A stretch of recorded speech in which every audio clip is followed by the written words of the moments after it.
The crystalline decorations caught the light and scattered rainbows across the cargo bay.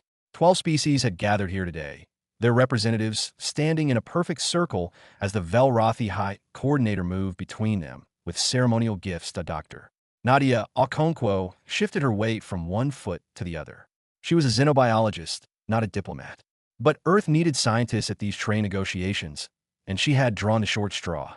The formal robes itched against her skin, and the translator device in her ear hummed with a dozen overlapping languages. She watched as Prelos, the Velrothi coordinator, presented each delegate with a small containment sphere. The spheres glowed faintly, and inside each one, something moved, something alive. The Mordrani delegate received his sphere, glanced at the creature inside, and walked immediately to a pedestal at the center of the room. A ceremonial incinerator. He placed the sphere inside, pressed a button, and returned to his position without a word. One by one, the other delegates did the same. Receive. Walk. Incinerate. Return. Nadia frowned. She leaned toward the Calixian representative beside her. What are they burning? The Calixian's tentacles rippled in what might have been a shrug. Dying things. It is the Velrothi way. They give us creatures that cannot be saved. We destroy them to show we understand that some endings must be accepted. That's horrible. That is wisdom, the Calixian corrected. Or so they believe. Prelos stopped in front of Nadia. His silver skin reflected the rainbow light, and his 4 eyes studied her with polite curiosity. In his hands, he held a containment sphere slightly smaller than the others. For the representative of Earth, he said, his voice flowing through the translator like water over stones. Akira T. Bonzinger, found in a crashed transport vessel 3 cycles ago. It has perhaps 2 rotations remaining before systemic failure. Nadia took the sphere. Inside, a creature the size of her fist huddled against the curved wall. It looked like someone had combined a moth with a gecko and covered the result in iridescent scales. But those scales had gone gray and dull. The creature's wings hung limp. Its large eyes were clouded with pain. The gift represents an important truth, Prelos continued. Some things cannot be saved. The wise being accepts this and moves forward without attachment. Nadia stared at the creature. It shifted slightly, and one clouded eye seemed to focus on her face. Where is your medical bay? Prelos blinked all 4 eyes at once. I do not understand the question. Your medical bay, where sick creatures go to get better. Where is it? The creature cannot get better. Its condition is terminal. The kindest action is swift release from suffering. Nadia looked up at him. She was not a tall woman, and Prelos towered over her by at least 2 feet. But something in her expression made him take a small step backward. I didn't ask if it could get better. I asked where your medical bay is. The silence in the cargo bay was absolute. Every delegate had turned to watch. The Calixian's tentacles had frozen mid-ripple. Even the rainbow lights seemed to dim. Prelos recovered his composure with visible effort. Deck 7, Section 4. But I must inform you that our facilities are designed for Velrothi physiology. They will not be suitable for treating Akiriti. Then, I'll improvise. This is highly irregular. The ceremony requires that you acknowledge the futility of fighting against natural endings. The incinerator waits. Nadia tucked the containment sphere against her chest. The creature inside pressed one small paw against the glass, reaching toward her warmth. The ceremony can wait. I'm a doctor. This animal is my patient now. She turned and walked toward the cargo bay doors. Behind her, she heard whispers in a dozen languages. The translator struggled to keep up, but certain words came through clearly. Foolish. Sentimental. Typically human. She didn't care. The medical bay on Deck 7 was exactly as useless as Prelos had promised. The beds were shaped wrong. The instruments were calibrated for Velrothi biology. The drug dispensers contained nothing that would work on Akiriti. Nadia set the containment sphere on an examination table and opened it carefully. The creature inside flinched away from her hands, then slowly relaxed as she made no sudden movements. Hey there, she said softly. I know you're scared. I know you're hurting. But I'm going to help you, okay? I'm going to figure this out. The creature made a sound like a broken music box. Its scales flickered with a faint ghost of color, then faded back to gray. Nadia pulled up the ship's database on Kiriti biology. The entry was frustratingly sparse. Social creatures communicate through biochemical signals, require regular contact with their flock to maintain physiological stability. She looked at the lonely creature on her table. Alone, dying, given away as a lesson about accepting death. Not today, she told it. Today, you're going to live. I don't care what their ceremony says. I don't care what's natural or wise or appropriate. You're alive, and I'm a doctor, and that means we fight. The creature's clouded eyes met hers. For just a moment, a single scale on its forehead flickered gold. On Deck 3, Prelos stood alone in the empty cargo bay. The incinerator had been shut down. The other delegates had returned to their quarters, whispering about the strange human who had rejected Velrothi wisdom. He did not know what to do. In 400 years of diplomatic service, no one had ever refused the dying gift before. He watched the security feed from the medical bay. The human woman was already working, already fighting against the inevitable. For the first time in his long career, Prelos had no idea what protocol applied to this situation. And somewhere deep in his chest, in a place he had thought long calcified, something stirred that felt almost like hope. Tesla had been a medical officer for 60 years. She had seen patients survive impossible injuries and watched healthy beings die from minor wounds. Medicine, she knew, was part science and part mystery. But what the human was doing in her medical bay was neither. It was madness. She stood in the doorway, watching Dr. Nadia Okonkwo work through her third consecutive shift without sleep. The human's dark skin had taken on a grayish tinge of exhaustion. Her hands trembled slightly as she adjusted yet another piece of improvised equipment. The Kiriti Bonzinger lay on a bed designed for creatures 3 times its size.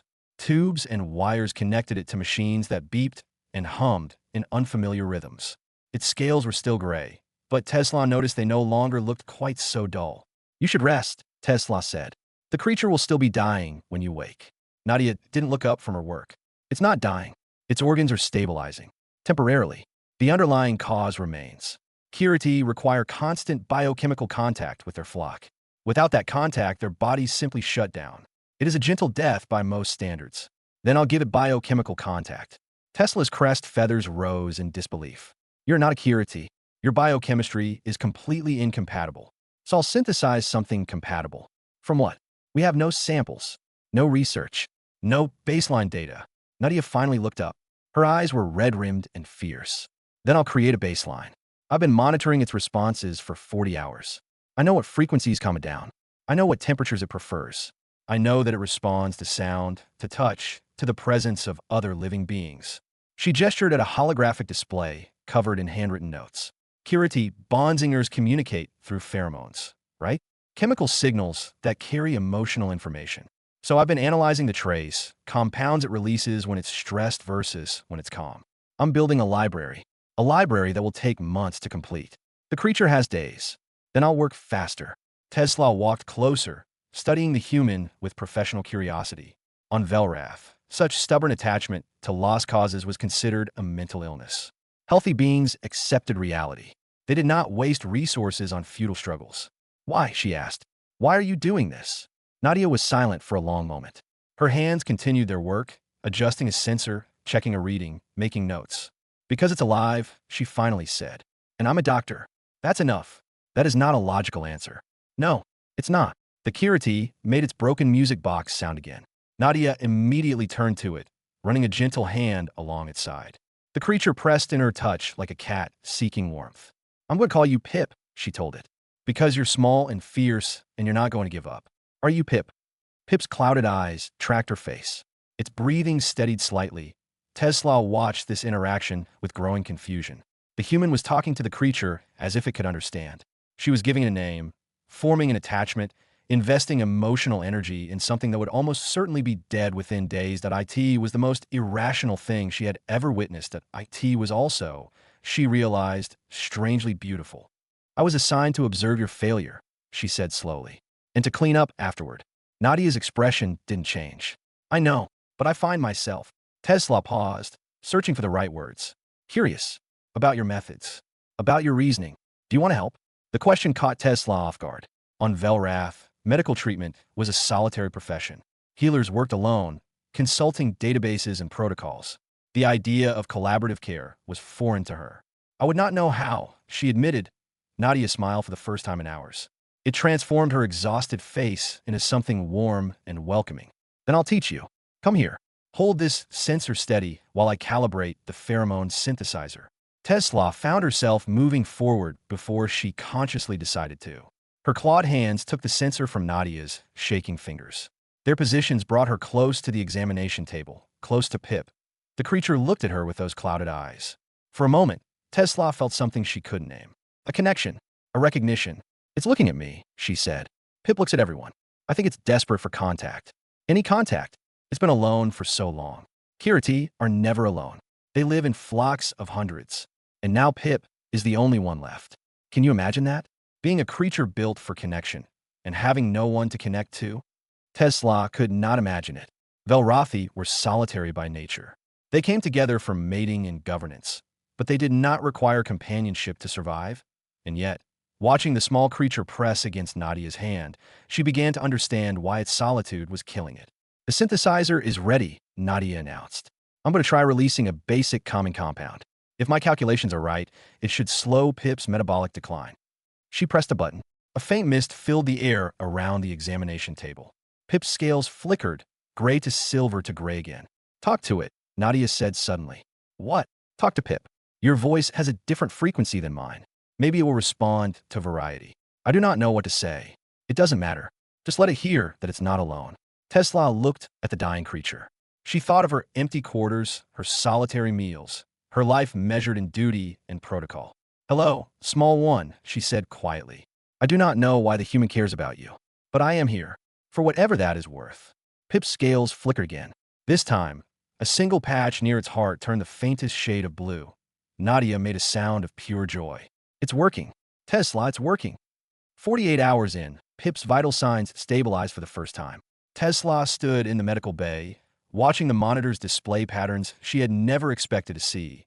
She opened her personal communicator and sent a private message to High Coordinator Priolos. The human is doing something impossible. I do not understand it, but I think I would like to. Word spread through the ascending harmony like fire through dry grass. The human was keeping the dying thing alive.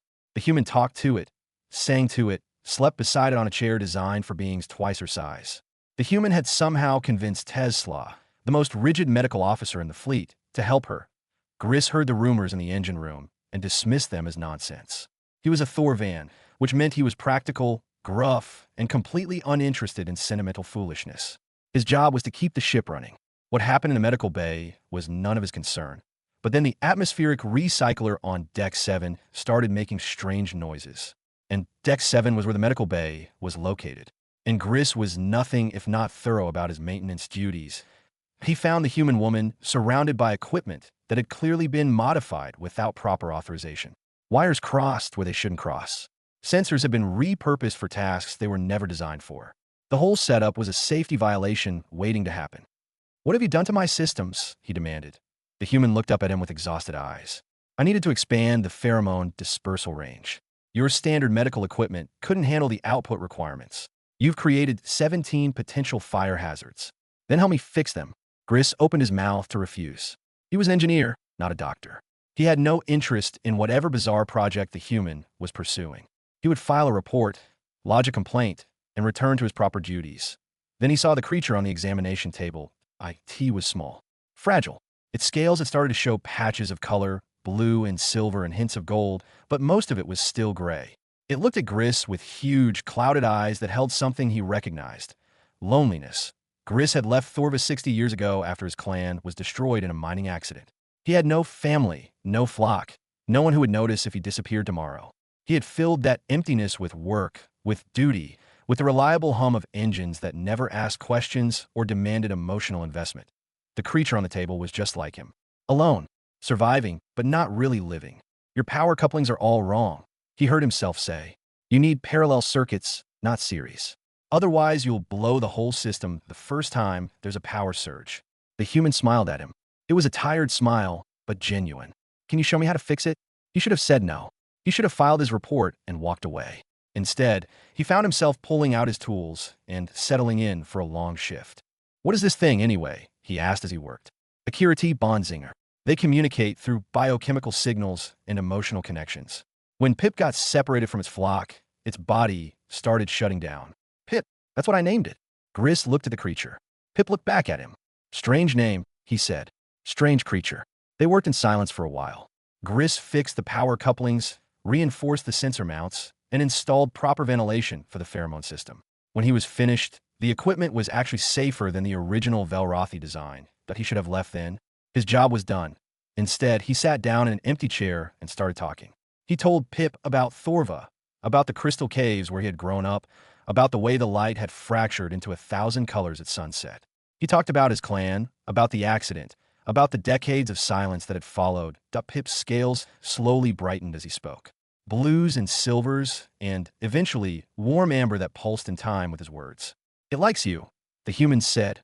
Gris pretended not to care. But he came back the next day. And the day after that. Vel was young for a Velrothi, barely past her first century. She worked in communications, translating between species and managing diplomatic correspondence. She had heard about the human strange project, but she hadn't planned to investigate.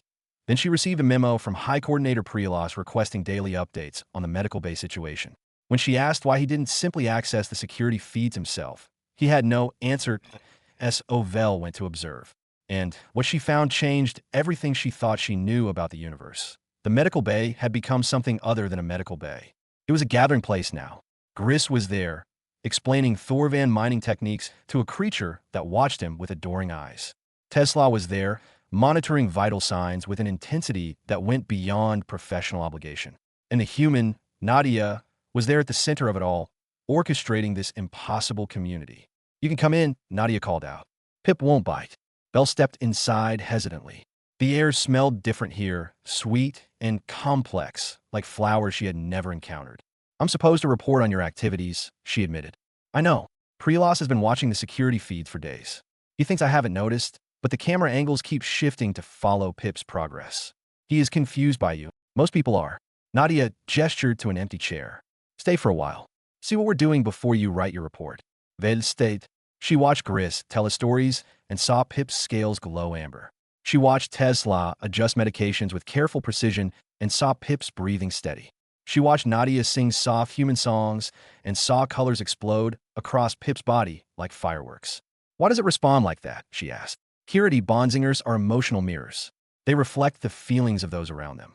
When Gris talks about his home, Pip feels his love for that place and shows it as amber. When I sing, Pip feels my hope and shows it as gold. And when it was alone, when there was nothing to reflect, Nadia's expression softened with sadness. Then it faded. A mirror in an empty room with nothing to show. Vel looked at the creature with new understanding. It was beautiful, she realized. Not just physically, but conceptually, a being whose purpose was to reflect connection, to amplify the bonds between others. "I would like to help," she said. "If you'll teach me." Nadia's smile was like sunrise. "Welcome to the flock." That night, Priolos stood in the doorway of the medical bay, watching but not entering. The human was asleep at her chair. Tesla dozed at her monitoring station. Gris had gone to check on the engines, but would return soon. Vel was composing her first report, trying to find words for what she had witnessed. And Pip, the dying creature that should have been ash days ago, was alive. Its scales shimmered with colors that came and went like dreams. For just a moment, its eyes cleared, and it looked directly at Priolos. The High Coordinator felt something stir in his chest. Something he had not felt in centuries, that he did not enter the room. But he did not leave either. When Nadia woke briefly and saw him there, she simply nodded and went back to sleep. She understood. Some beings needed time to find their way to connection. Pip's scales flickered with new colors. Deep purple, like distant nebulas. The color of things yet to come. The crash happened without warning. One moment, Pip's vital signs were stable. The next, every alarm in the medical bay was screaming. Nadia jerked awake from her brief rest and saw the monitors flashing red. Pip was convulsing on the examination table, its scales flashing chaotic patterns of distress. "What's happening?" Tesla demanded, rushing to the equipment. "Its body is rejecting the synthetic pheromones. The compounds are breaking down faster than I can produce them." Nadia's hands flew across the controls. "I need more time. I need to adjust the formulation. There is no time. Look at these readings. Multiple organ failure is beginning." Gris burst through the door, still carrying his tools. Belle was right behind him. They had both felt something through the strange bond that had formed in this room. They had known, somehow, that Pip was in trouble. "What can we do?" Gris asked. "I don't know." Nadia's voice cracked. "I've tried everything I can think of. The synthetic compounds aren't enough. Pip needs real connection, real biochemical contact with its own kind. And there are no other Kiriti." Pip's convulsions slowed, but not in a good way. Its movements were becoming weaker. Its colors were fading back to gray. The broken music box sound it made was barely a whisper now. "Come on," Nadia pleaded. "Come on, Pip. Don't give up. We're here. We're all here." The creature's clouded eyes found her face. One small paw reached out, trembling, and touched the glass of its enclosure. Then the alarm stopped. Not because Pip recovered, but because its heart had stopped beating. Nadia stared at the flat line on the monitor. Her hands fell to her sides. Around her, she heard Tesla's sharp intake of breath, Griss's muttered curse, Vel's soft sound of grief. "No," she whispered. "No, this isn't how it ends." She grabbed the emergency resuscitation equipment and went to work. Chest compressions adapted for Pip's tiny body. Electrical stimulation adjusted for its alien nervous system. Drug after drug. Each one a gamble. Each one a prayer. "Nadia." Tesla's voice was gentle. "It is over. It's not over until I say it's over. The creature is dead. You must accept this." "I don't accept anything." Nadia's eyes blazed. "I never have. I never will. Now help me, or get out of my way." She continued working. 1 minute. 2. 3. Pip's body remained still. Then, impossibly, the heart monitor showed a single beat. Then another. Then a weak but steady rhythm. "How?" Tesla breathed. "I don't know. I don't care. It's alive." Nadia slumped against the examination table, exhausted beyond words. "It's alive." The summons came an hour later. High Coordinator Prelos requested Dr. Okonkwo's presence in the council chamber to explain her continued use of ship resources for a lost cause. Nadia walked through the corridors on legs that felt like lead. Behind her, Tesla, Griss, and Vel followed without being asked. They would not let her face this alone. The council chamber was grand and cold. The same delegates who had witnessed Nadia receive her dying gift now sat in judgment. Prelos stood at the center, his silver skin reflecting the harsh lights. "Dr. Okonkwo," he said, "you have consumed significant ship resources on a creature that has now clinically died and been revived. Our medical supplies are depleted. Our equipment has been modified without authorization, and the creature remains in critical condition." "Yes," Nadia said simply. "Can you justify these actions?" Nadia looked around the room. She saw the Mordrani delegate who had been first to use the incinerator. She saw the Calixian who had called her actions foolish. She saw representatives from species she had never met, all watching her with expressions ranging from curiosity to contempt. "No," she said, "I can't justify them. Not in any way you would understand." "Then why persist?" "Because you asked the wrong question." Nadia stepped forward, and something in her bearing made even Prelos lean back slightly. "You asked if I could justify saving one small creature's life. But the real question is different. The real question is, when did you decide which lives were worth saving and which weren't?" Silence. "On my planet," she continued, "humans have done terrible things. We've driven species to extinction. We've destroyed ecosystems. We've gone to war over resources and ideology and simple greed. We are not saints." She paused, gathering her thoughts. "But we've also created sanctuaries for animals that serve no purpose. We've built hospitals for creatures that will never repay the cost. We've spent fortunes protecting species that most people will never see. Not because it was logical, not because it was efficient, but because we decided their lives had worth. Worth cannot be decided." The Mordrani delegate spoke up. "Worth is inherent or it is not." "No, worth is always a choice. Every time you save something, you're choosing to value it. Every time you let something die, you're choosing to devalue it. Your ceremony of dying gifts isn't about accepting reality. It's about choosing which lives matter. And I made a different choice." Prelos studied her for a long moment. "And if the creature dies anyway, despite all your efforts, then it dies knowing it was loved. It dies surrounded by beings who fought for it. It dies having created connections that will outlast its brief life." Nadia's voice softened. "That's not nothing. That's everything." Tesla stepped forward. "I support continued treatment. What I have witnessed in that medical bay has changed my understanding of medicine itself." Griss moved to stand beside her. "The creature has given me more purpose in a week than I've felt in decades. I support the human." Vel joined them. "I was sent to observe and report. What I observed was a community being born. I will not be part of destroying that." One by one, other crew members entered the chamber. Engineers, communications officers, navigation staff. Word had spread further than anyone knew. Pip's struggle had become their struggle. The humans' refusal to give up had become their hope. Prelos looked at the growing crowd. Something in his ancient eyes shifted. Not quite understanding, but perhaps the beginning of it. "Temporary extension granted," he said quietly. "Continue your work, Dr. Okonkwo, and may whatever gods exist in this universe prove you right." Nadia nodded. She turned and walked back toward the medical bay, her unlikely family falling in step behind her. In the quiet of her patient's room, she looked at Pip's still gray scales and thought about what came next. The synthetic pheromones weren't enough. She needed something more. She needed to teach her own body to speak Kirati. Nadia had not slept in 4 days. Her body had become a laboratory, testing and rejecting compound after compound as she tried to synthesize something her human biochemistry could produce.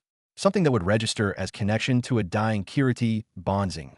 This is dangerous, Tesla said, watching Nadia inject herself with yet another experimental formula. You are pushing your body beyond safe limits. I know, Nadia grimaced as the compound entered her bloodstream. But Pip's synthetic support is failing. If I can't find another way to provide biochemical contact, we lose everything. The medical bay had transformed over the past week. What had once been a sterile Velrothi treatment room now looked like something between a laboratory and a living room. Gris had installed comfortable seating. Vel had brought plants from the ship's gardens. Crew members came and went throughout the day, talking to Pip, sharing stories, simply being present. And Pip had responded. Its scales now showed regular patches of color. Blue when Tesla spoke in her precise medical manner. Amber when Gris told tales of Thorva. Silver when Vel sang Velrothi lullabies. The creature was still weak, still dying slowly, but it was fighting. Something's different, Nadia said suddenly. She was staring at her own hands. I feel strange. Define strange. Warm. Connected. Like I'm not alone in my own skin. Tesla ran a scanner over her. The readings made no sense. Nadia's stress hormones were elevated, but in patterns that didn't match any known human response. Her brain chemistry was shifting towards something the Velrothi database had no category for. You are producing new compounds, Tesla said slowly. Compounds that do not exist in human biochemistry. How is this possible? I don't know. I've been trying to force my body to mimic Kiriti pheromones for days. Maybe something finally worked. She walked to Pip's examination table. The creature was awake, its clouded eyes tracking her movement. Nadia reached out and touched its side gently. Pip's scales exploded with color. Not just patches. Not just hints. Every scale on its body blazed with light. Gold and blue and amber and silver and colors that had no names, swirling and mixing and pulsing in patterns that made Tesla gasp. What is happening? She demanded. I don't know, but Nadia was smiling. I don't know, but I think it's good. Pip's broken music box voice rose in something that wasn't quite a song. A single note, pure and clear, that seemed to resonate in the bones of everyone in the room. Gris stopped mid-sentence in the doorway. Vel dropped the plant she was carrying. Even Prelos, watching through the security feed in his quarters, leaned forward with sudden intensity. It's not my pheromones, Nadia realized. That's not what's saving Pip. Look at the readings. Tesla looked. The karate's vitals were stabilizing, but not in response to any specific compound. They were stabilizing in response to presence. To the collected emotional energy of every being who had gathered around this small, dying creature. The flock, she said. We have become the flock. Kiriti bonzingers don't need their own species. They need any group that has formed genuine emotional connections around them. We're not replacing Pip's family. We're becoming Pip's family. The creature's song grew stronger. Colors cascaded across its scales and patterns that responded to whoever was in the room. When Gris stepped closer, Amber joined the display. When Vel followed, silver threads wove through the gold. When Tesla moved to check the monitors, cool blue rippled across Pip's wings. The database was wrong, Nadia said, or incomplete. Kiriti were never meant to bond only with their own kind. They were meant to bridge species, to create connections between different forms of life. Alone Kiriti wasn't just missing its flock. It was missing its purpose. A mirror in an empty room, Tesla quoted. But we filled the room. We filled the room. Word spread through the ship with impossible speed. Crew members who had never visited the medical bay found excuses to stop by. Scientists began documenting everything, recording the unprecedented interspecies bonding. Diplomatic staff drafted preliminary reports about the implications for galactic relations, and Pip sang. The sound was unlike anything any of them had ever heard. It wove together frequencies from a dozen species' emotional ranges, harmonizing differences that should have been incompatible. It was Velrothi precision and Thorvan warmth and human hope and something else, something ancient that came from the Kiriti themselves. A gift from a species that had evolved to bring others together. Crew members stopped in the corridors as the song reached them. Some wept without understanding why. Others found themselves reaching for companions they had ignored for years. Old conflicts suddenly seemed small. Ancient grudges lost their power. What is it doing to us? Gris asked. His voice was rough with emotion he didn't know how to express. Showing us what we feel, Nadia said, amplifying the connections we've already made. The love, the care, the stubborn refusal to let each other go. Pip is reflecting all of that back at us. Vel looked at the creature with wonder in her eyes. It's beautiful. You're beautiful, Nadia corrected. All of you. This is what you look like when you choose to care about something together. Pip is just helping you see it. The song built to a crescendo that seemed to touch every corner of the ship. In the council chamber, delegates who had once dismissed Pip as worthless sat in stunned silence. In the engine room, workers stopped their tasks and simply listened. In the diplomatic quarters, representatives from 12 species felt something shift in their understanding of each other. Then the song softened, became gentle, became something like a lullaby. Pip's colors settled into a warm, steady glow. Gold, mostly, with threads of every other color woven through. Vitals are stable, Tesla reported. Her voice shook slightly. All organs functioning within normal parameters. The decline is reversed completely. Nadia sank into her chair. Exhaustion crashed over her like a wave, but she was smiling. We did it. We actually did it. No. Gris put a heavy hand on her shoulder. You did it. You started this. You refused to give up. Everything else followed from that.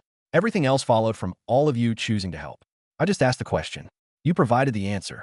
Pip made its music box sound again. But now the notes were clear and sweet, and its eyes were no longer clouded. It looked at Nadia, at Tesla, at Gris, at Vel, at everyone who had gathered to witness this moment. Then it spread its wings, which had been limp and gray when Nadia first received it, and revealed scales that blazed like a sunset. The song rose once more, filling the medical bay, filling the ship, filling something in every being who heard it. In his quarters, Prelos closed his eyes and let the music wash over him. For the first time in centuries, he felt the calcified thing in his chest begin to crack. The cargo bay looked nothing like it had on the day Nadia received her dying gift. The crystalline decorations remained, but they seemed warmer now, casting rainbows that felt like celebration rather than ceremony. The same 12 species had gathered, their representatives standing in the same circle. But everything else had changed. Pip sat on Nadia's shoulder, its scales rippling with colors that responded to every emotional current in the room. When delegates whispered to each other, silver threads appeared. When old friends made eye contact across the circle, gold flared. When rivals stood near each other and discovered their hostility had faded, soft purple bloomed like healing bruises. Prelos stepped into the center of the gathering. He looked older than he had weeks ago, but also somehow more alive. The silver of his skin seemed less cold, more like moonlight than metal. I called this assembly, he said, to announce a fundamental change in Velrothi ceremonial practice. Whispers rippled through the delegates. Such changes were rare. In some cases, they were unprecedented. For millennia, we have offered dying gifts to our diplomatic partners. We believe this practice taught wisdom, acceptance, the understanding that some things cannot be saved and should not be mourned. He paused, his four eyes moving across the assembled faces. We were wrong. The silence that followed was absolute. A human taught us this. A doctor who refused to accept our wisdom, who looked at a dying creature and saw not a lesson, but a patient, who asked for our medical bay when we expected her to ask for our incinerator. Prelos turned to face Nadia. Pip's scales blazed gold at the attention. Dr. Okonkwo, you challenged everything we believed. You wasted resources we told you were better spent elsewhere. You ignored protocol, modified equipment, and formed emotional attachments that we considered unhealthy. I did, Nadia agreed. And in doing so, you saved a life that we had declared worthless. You created a community that spans a dozen species. You taught us that the choice to care can transform not just the saved, but the saviors themselves. He reached out and, very gently, touched one of Pip's glowing scales. The creature trilled softly, and Prelaz's silver skin flushed with faint color for the first time in his long life. From this day forward, the Velrothi will no longer offer dying gifts. Instead, we will establish sanctuaries, places where creatures that others have abandoned can be cared for, where the choice to value life is honored, regardless of logic or efficiency. The Mordrani delegates stepped forward. The Mordrani will participate in this initiative. We have reconsidered our position on several matters, as have the Calixian, another voice added. What we witnessed here has implications we are still processing. One by one, representatives from each species pledged support. Resources, expertise, locations for sanctuaries. What had begun as one human's stubborn refusal to let a creature die was becoming a galactic movement. Nadia stood in the center of all, Pip warm against her shoulder, tears streaming down her face. Around her, the unlikely family she had built was smiling. Tesla's crest feathers were raised in joy. Gris was pretending something had gotten in his eye. Vel was openly crying and didn't care who saw. After the formal ceremony ended, delegates approached Nadia to offer thanks, ask questions, or simply meet the famous Bonzinger. Pip responded to each of them with different colors, reading their emotional states and reflecting them back in its scales. Finally, as the cargo bay began to empty, Prelos approached Nadia one last time. "What will you do now?" he asked. Nadia scratched Pip under its chin, where the golden scales were brightest. The creature purred with contentment. "I hear there's a planet where they throw away their elderly," she said. "Their culture considers anyone past productive age to be worthless. They have facilities where old people are sent to die alone." Prelaz's eyes widened. "That sounds like something that needs to change." Nadia smiled, and there was steel beneath the warmth. "Think I'll pay them a visit. You cannot save everyone." "No, but I can save someone, and then someone else. And maybe, if I'm stubborn enough and loud enough and annoying enough, other people will start saving someone too." She looked around the cargo bay, at the delegates still lingering, at the crew members who had become her family, at the small creature on her shoulder that had somehow changed the course of galactic history. "That's how it works," she said. "You save one life, and that life touches other lives, and those lives touch more. And before you know it, you've started something that's bigger than you ever imagined." Pip's song rose one last time. It filled the cargo bay, drifted through the corridors, reached every corner of the ascending harmony. It was a song of connection, of community, of the stubborn, illogical, beautiful refusal to give up on anything that breathes. Throughout the ship, beings from a dozen species stopped what they were doing and listened.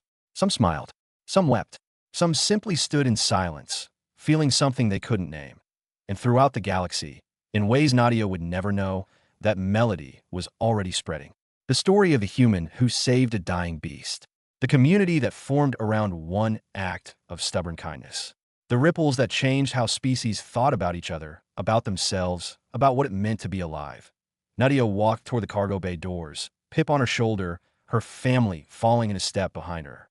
There were more battles to fight, more lives to save, more hearts to change. But for now, in this moment, she let herself feel the joy of what they had accomplished together, a dying creature, given as a lesson about accepting loss, about a human who refused to accept anything, and a galaxy that would never be quite the same.